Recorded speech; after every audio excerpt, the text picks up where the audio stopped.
Okay, now we are on to part 3 of my stamp studio tour.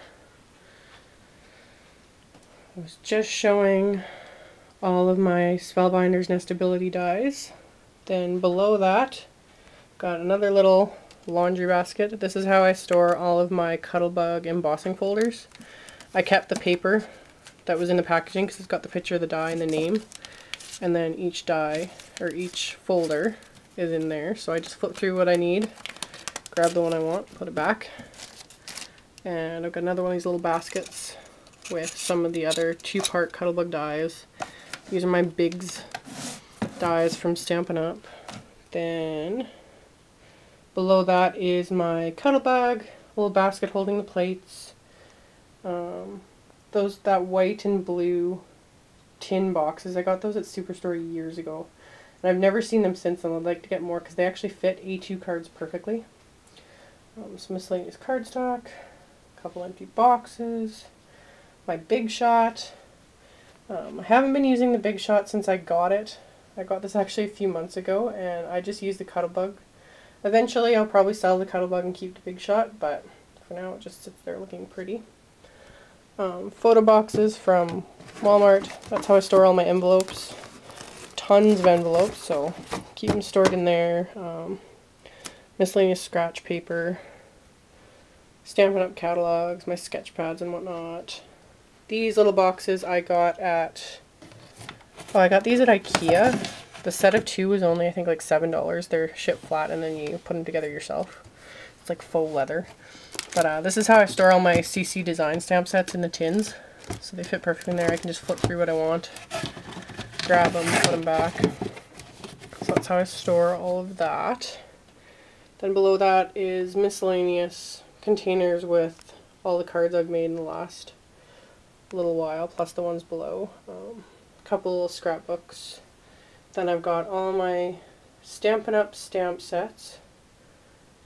All the ones that I plan on keeping. Those little red R's, I stamped those out and stuck the stickers on those just to mark which ones are retired so you can't buy them anymore. So that's that. Then on the final wall beside the door, these are the mini stackable units. I posted about these on my blog quite a few months ago. I got these after we sold our other house. These units are fabulous, and they're made by the same company that made my desk. So, had to put all these together myself as well as my desk. The desk was easier to put together than these suckers. These took me, I think it took me 2 nights to put them all together. But once they're together, they're fabulous. The 1-inch drawers hold all my wood-mounted stamps, all my Michael's dollar stamps. Actually, a bunch of these drawers are empty. So I've got tons and tons of storage space.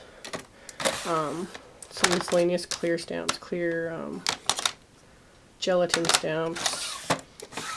Oh, my Fluffle stamps. Got all those in here. Love my Fluffle stamps. Elsie Bells from Amuse stamps. All my Amuse sentiments. Oh, Inky Antics. Yeah, tons and tons of stuff in here. Crackle paints, which is a mess. Oh, Pebble shimmer chalks, yeah. These guys hold a ton. So then on top of it is my Stampin' Up ink caddy. I need to get the extender so I can put all these other ink pads in it, but that's how I store all my Stampin' Up ink pads.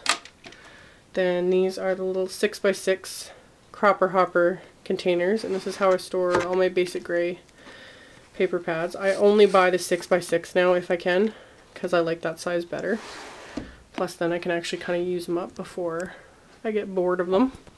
And lately I've started storing, I'll store the paper pads with the matching buttons and brads. Once they're open I put them in a Ziploc bag. And then I store them with the paper pads so that when I go to use it, I've got all the matching embellishments sitting right there. So it ends up taking up a little more room, but I like having everything together so it's all matchy-matchy. Okay, and last but not least are my apothecary jars. The 2 big ones are from Winners, and the smallest one I got at Superstore a few years ago. I use that to store all my clear buttons. This big one my mom got me for Christmas a couple years ago, and I use it to store all of my fancy Prima flowers. all the really big ones and the basil flowers that are too big to go in those other jars. So I just keep them in there. And then there is the infamous button jar. As some of you might notice, there's actually quite a bit less in here than there used to be. It used to be filled to about there. And then a couple weeks ago I went through and bagged up a huge amount of buttons, like handfuls of buttons, to donate to my daughter's kindergarten class for crafts. Because I've got enough to last me for the next couple lifetimes. So I just dig through what I want, grab the button I need, and we're good to go. So,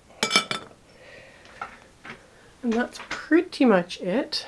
The wall is blank above that. I haven't decided what I want to do yet. I think either might put up a couple canvases, or I'm going to put in a big bulletin board there to put notes and whatnot on. So there is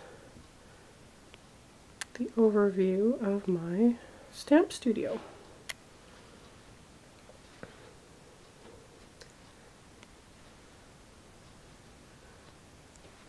So I hope you guys enjoyed taking a peek into my studio, and I hope it gives any of you some ideas of what you can do with some of the items.